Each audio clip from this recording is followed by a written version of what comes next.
Attaquons-nous aujourd'hui aux volcans. Qu'est-ce que c'est? Où se trouvent-ils? Les différents types? Le type de roche et d'éruption?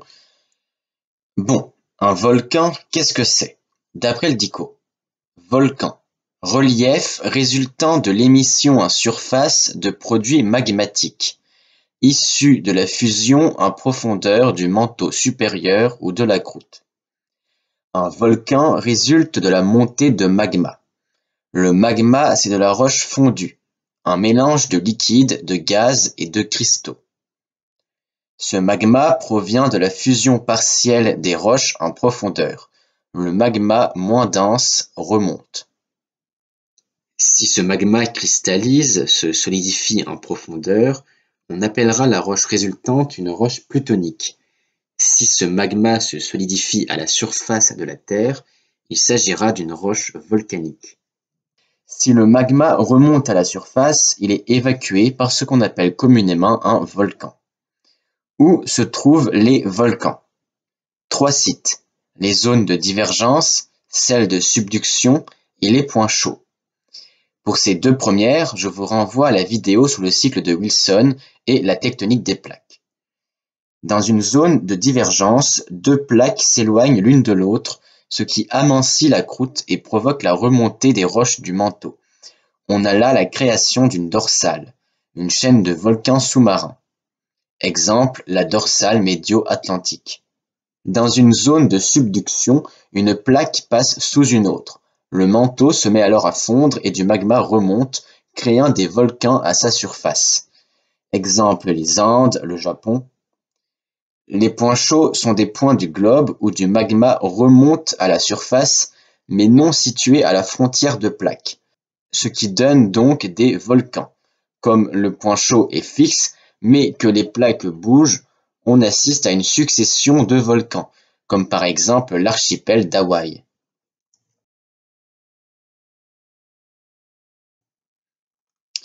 De quoi est composé un volcan et qu'est-ce qu'il peut émettre? Un volcan est composé d'une chambre magmatique, un réservoir de magma alimenté par le manteau. Lieu aussi de la différenciation du magma qu'on a déjà un peu évoqué dans certaines vidéos. Lors d'une éruption, le magma monte par la cheminée.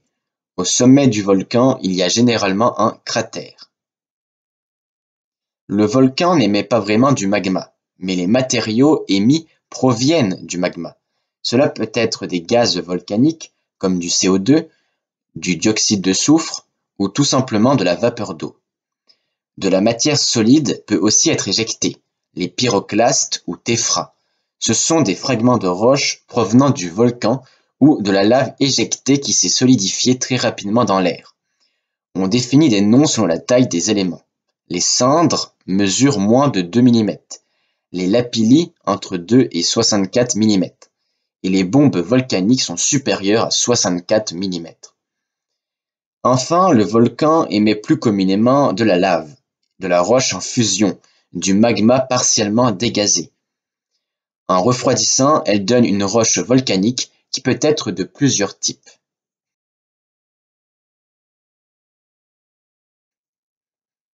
Maintenant, on va voir les différents volcans. Selon le type d'éruption, on a les volcans effusifs et les volcans explosifs. Les volcans effusifs ou volcans rouges émettent des coulées de lave très chaudes, vers 1000 degrés, qui se déplacent à une vitesse assez faible. Elles sont généralement sans danger, mais peuvent être quand même destructeurs. La lave ne s'arrête pas facilement. On peut aussi observer des lacs de lave et des fontaines de lave. Ce type de volcan correspond à ceux des points chauds, comme à La Réunion, à Hawaï. L'Etna et le Stromboli appartiennent aussi à cette catégorie. Les volcans explosifs ou volcans gris sont de nature explosive. Ils émettent des panaches de cendres et des nuées ardentes ou coulées pyroclastiques, qui dévalent les pentes à une vitesse de 105 km/h. Autant dire qu'elle détruit tout sur son passage. Ce sont les volcans des zones de subduction, comme les volcans de la ceinture du feu du Pacifique. On peut aussi définir des types de volcans selon leur morphologie. Les stratovolcans sont les volcans tels que l'on s'imagine, Une montagne avec sans doute un cratère, ce sont des volcans explosifs, comme le Vésuve, le mont Sainte-Hélène ou le mont Fuji. Les volcans boucliers sont des volcans assez plats. Leur diamètre est plus important que leur hauteur. Ce sont des volcans effusifs, comme le Piton de la Fournaise.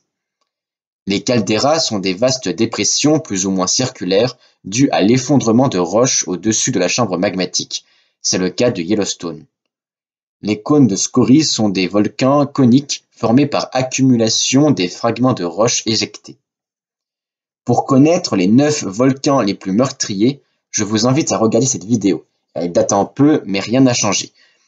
Mais voici quand même quelques records de volcans. Les volcans les plus actifs sont le Kilauea et le Piton de la Fournaise. Le plus meurtrier est le Tambora, en Indonésie, qui a tué 90 000 personnes en 1815. Le plus bruyant est le Krakatoa. Son éruption de 1883 s'est étendue à plus de 4000 km.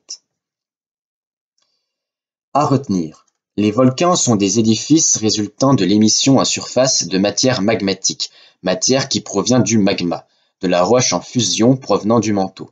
Il existe des volcans sous-marins au niveau des dorsales, des volcans au niveau des zones de subduction et des volcans de points chauds. On peut classer les volcans selon leur morphologie, stratovolcans, volcans boucliers, caldeira, mais on peut aussi les séparer en 2 types. Les volcans effusifs, qui émettent de la lave, ne sont pas très dangereux et sont principalement présents dans les zones de points chauds comme le Piton de la Fournaise. Les volcans explosifs qui émettent des panaches de cendres et des nuées ardentes, ils sont beaucoup plus dangereux, mais leurs éruptions sont moins fréquentes. Ils se situent au niveau des zones de subduction comme le mont Sainte-Hélène. C'est déjà la fin de cette vidéo, on pourrait dire tellement de choses sur les volcans, peut-être pour une prochaine fois. Alors n'oubliez pas de vous abonner et d'aimer cette vidéo si elle vous a plu. Mercredi prochain, nous verrons un nouveau minéral, l'amphibole.